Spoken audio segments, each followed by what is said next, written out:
Okay, there we are, and we'll try this. This is the worst part of the road now. Really desperately needs some help.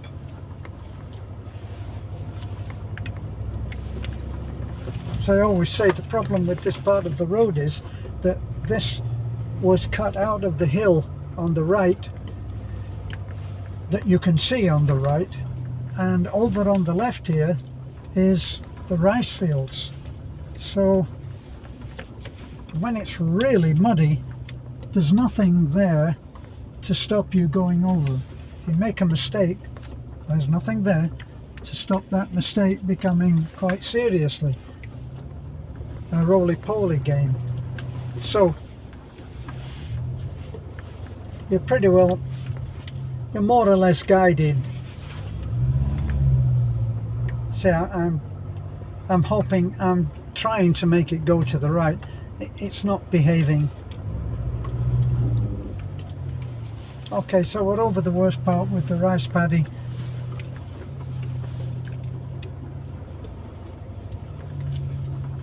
Now the next challenge is this part here when it's really wet. As I said in the previous video about what the mud means for clogging up the parts.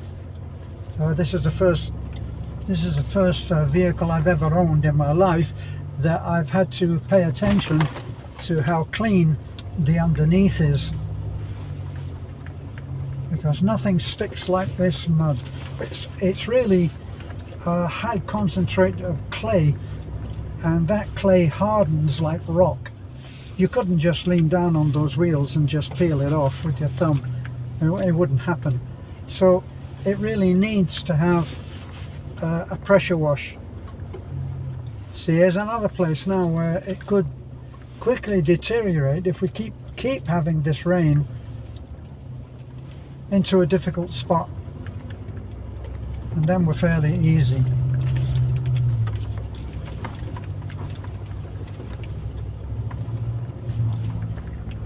But I am in four-wheel drive. I'm in four-wheel drive, and the other part of this beautiful truck, everybody has their own preferences, and I know that Chevy fans and Ford fans should not share a table together when they're drinking, because I'm sure if it was in America, they'd soon be at blows. But for me, this truck, I feel most fortunate to have it. So the one thing, I never try to go for manual. It has manual where you can change gear with these little paddles with a plus and minus on them on the steering wheel, so everything's at the steering wheel. The main gear lever, of course, is down here by your right hand side, but I don't bother with changing gear. I don't go into manual, and the reason for that is that the manual is for where, you know, you might be feeling a little retro boy racer in you when you get up in the morning, but on the Philippine roads it really is it's a doubtful adventure. When I'm driving, I'm all the time very careful, and I'm not exaggerating, I'm very careful for riding very much focused on the road. And on that road, which is the national highway that goes up when we turn right down at the main road, that's the national highway, and it runs right all the way through, almost in a straight line to Taliban. And I'm very careful when I'm driving there. But right now, because we're going up and down, uphill and downhill, till we gradually get down to the road. We live high in the mountains, but as I've often explained, the description mountain is not it's not like the North Face or anything like that, you know. It's not Everest, it's not Alpine mountains, it's rolling hills, and they just keep getting higher and higher in altitude, which then earns them the designation of mountain.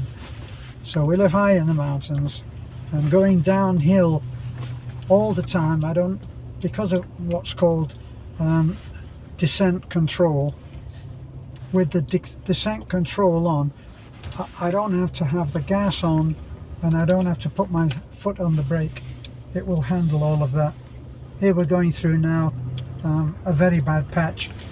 It really is a nightmare for people who have to walk, because there's hardly a place that is dry.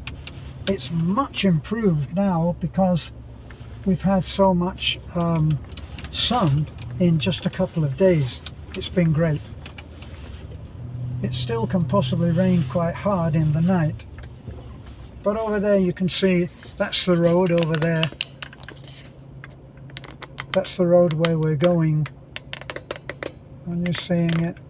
You see a little patch of road and it's going up, and then of course on the other side it's going down. What goes up must come down.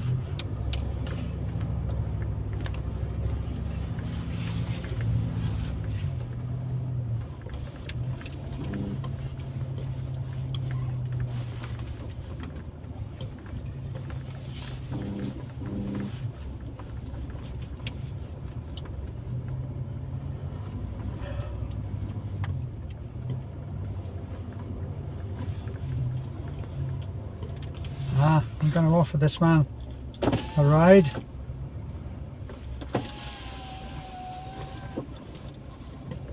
Are you going down, sir?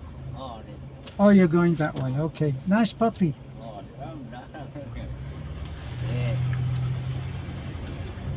There's a man doing the walk, and he's carrying a bag.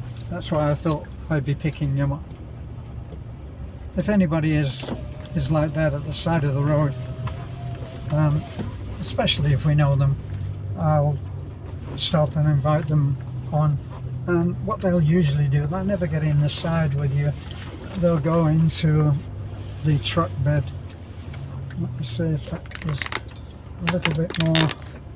Yeah, maybe that's better. Now this is an ever-changing road, and you can never take it for granted. This is one where it's completely chewed up, absolutely destroyed. Coming from the other direction, I found a van, you know, a kind of SUV type van, one of the smaller ones. It was completely bogged down to the axle. Fortunately, they had a tow rope, and they were able to hitch it to the front of this, and I reversed out and back towards this hill to get them out of trouble. Couldn't have done it though without the fact that there were quite an amazing number of people. Must have come from other places and stopped by to help, but 4 or 5 strong young men helped to push the vehicle as well, so we made it out. That's the second time I've had to pull people out. When we had the little red, that was all that we had, and we found in one of the difficult patches, a little bit like the one I've just been describing, and we found one of the power company, one of their vehicles was bogged down to the axles. We tried to pull it out with a little red, but of course little red has tiny motor, and it wouldn't do it, so unfortunately we had to leave the poor man there. But of course, thanks to the cell phone, he had called for help and wouldn't be there for long.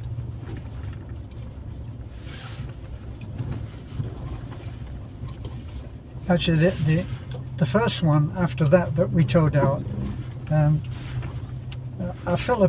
only in the Philippines kind of story. Only in the Philippines could it happen. Well, we came upon this another SUV again, and it was down in the same place that the power truck had bogged down. And we said straight away we can, because we were in the Raptor, so could easily tow him out. Do you have a tow rope? No.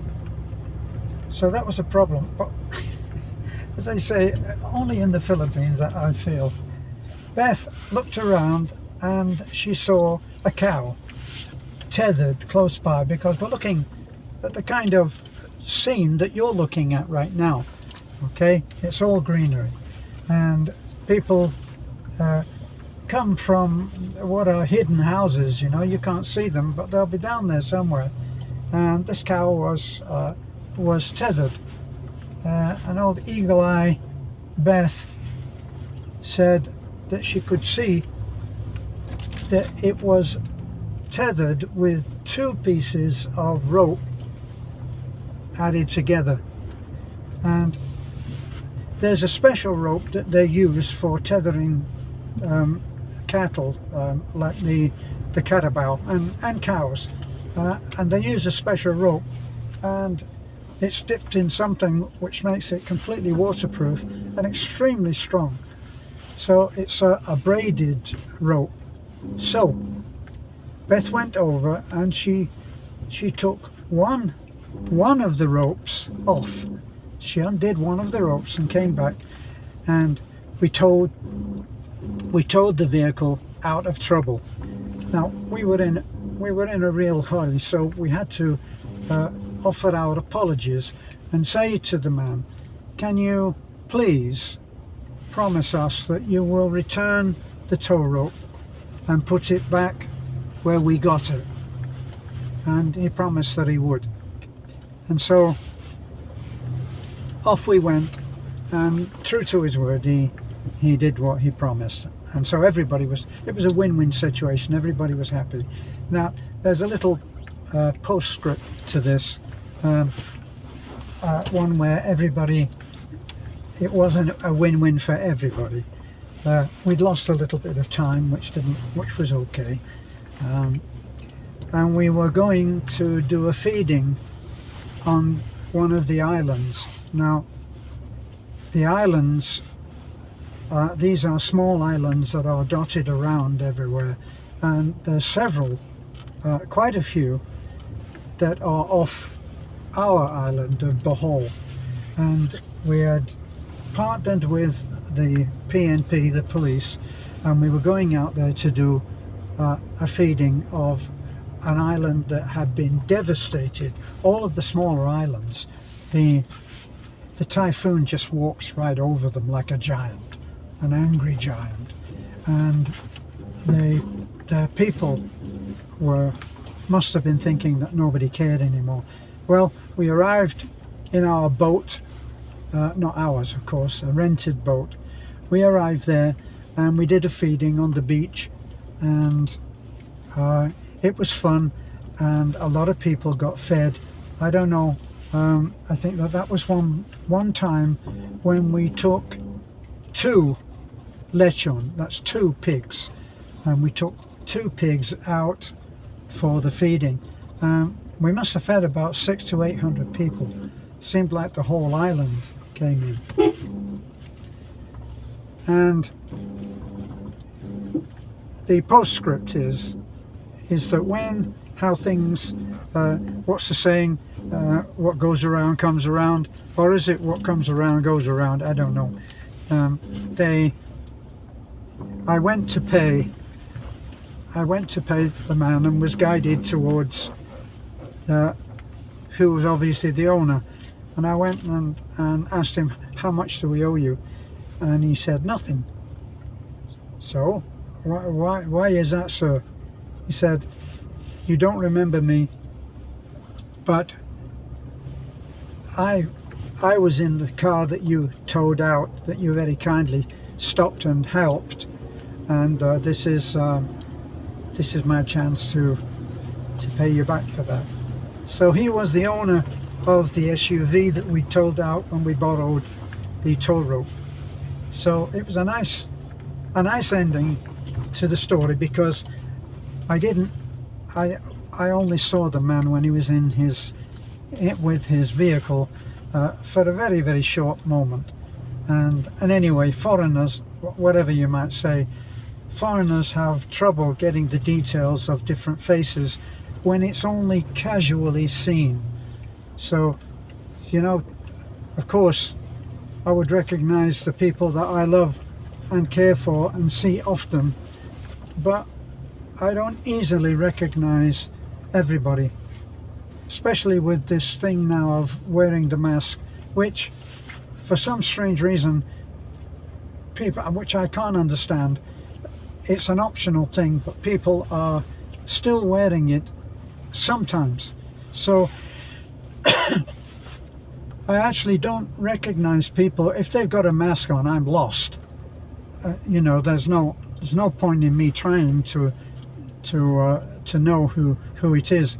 And if they stop and talk to me, my first question is, who are you? And then I pull the mask down, and then I know who it is. Happened the other day. A friend of some, I don't know, 5 or 6, maybe 7 years, and it was the wife of a couple that we know very well and have worked with and been helped by and helped, and I didn't know it was her. Well, that was easily cleared up. So I'm down at the road, and as you can see, very little traffic. It's the joy of being here. Bye for now.